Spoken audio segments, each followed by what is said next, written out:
In this video, we will be discussing the including and excluding of journal adjustments. As mentioned in previous videos, Quick Consoles has 4 different journal types.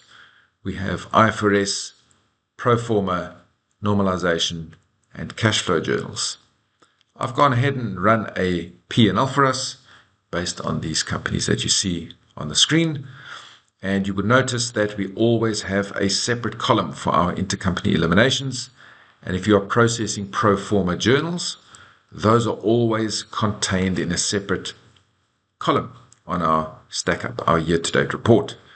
These journals are also prefixed, if we click on that number, with a PF, indicating that it is a pro forma journal.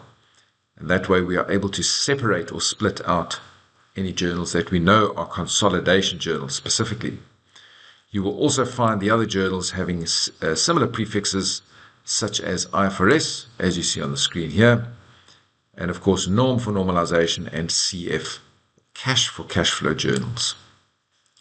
Now there may be a requirement for you to run a raw unadjusted set of numbers, and of course Quick Consoles allows you to do that by using the journals menu item on the left hand side.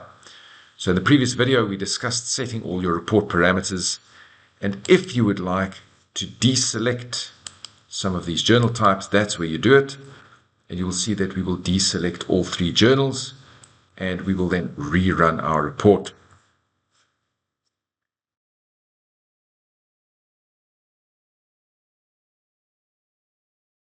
And the report comes back, and you'll see now we have deselected all of our journals.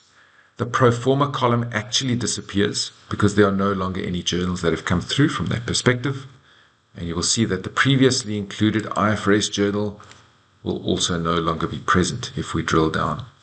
So this is a really handy function for you to then see what your raw unadjusted numbers look like without all the journals that have been processed in the system.